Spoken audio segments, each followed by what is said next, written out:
We often point to machines like the St. George locomotive as the definitive starting point for steam technology.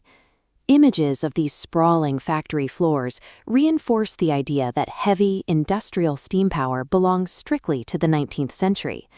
But the first practical impulse steam turbine predates those massive iron engines by hundreds of years, built for a domestic purpose, automatically rotating a barbecue.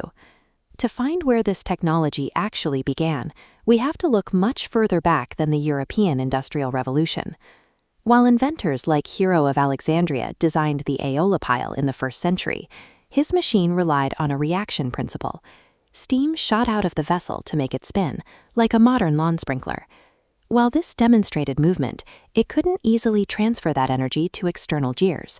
For over 1,000 years, the concept remained a curiosity, lacking a practical application in heavy labor. That changed in Constantinople in 1551, during a golden age of scientific inquiry within the Ottoman Empire.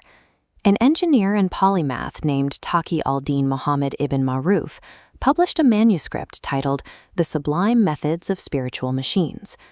In those pages, Taqiuddin documented a machine that bridged the gap between theoretical physics and mechanical engineering, decades before similar designs appeared in Europe. Taqiuddin abandoned the ancient reaction model in favor of an impulse turbine. This animation illustrates the impulse principle.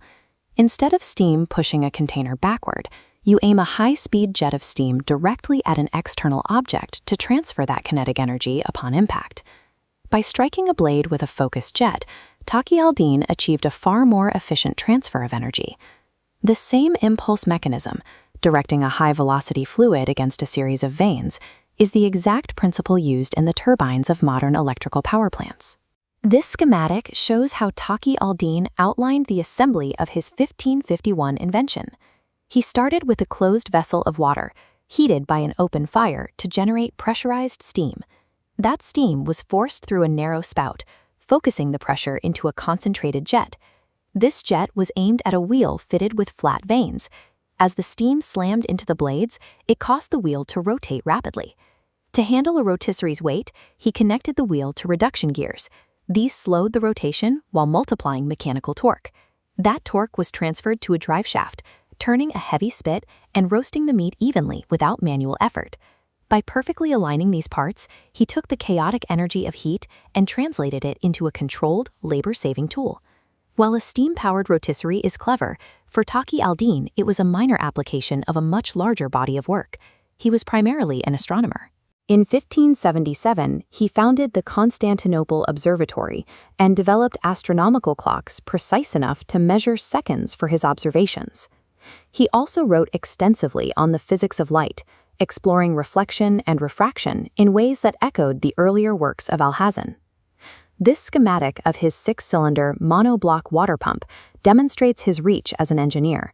It used a rotating camshaft to lift water in a precise sequence, the same mechanical logic used to operate valves in a modern car engine.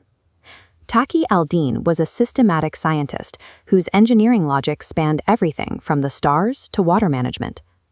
The reality of his 1551 designs stands in contrast to the standard Western timeline, which wouldn't see an impulse turbine described until Giovanni Branca's design in 1629.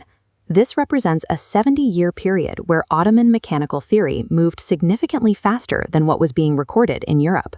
The mechanical principles that would eventually drive the modern world were already turning in the 16th century Ottoman Empire, all because a polymath wanted a more efficient way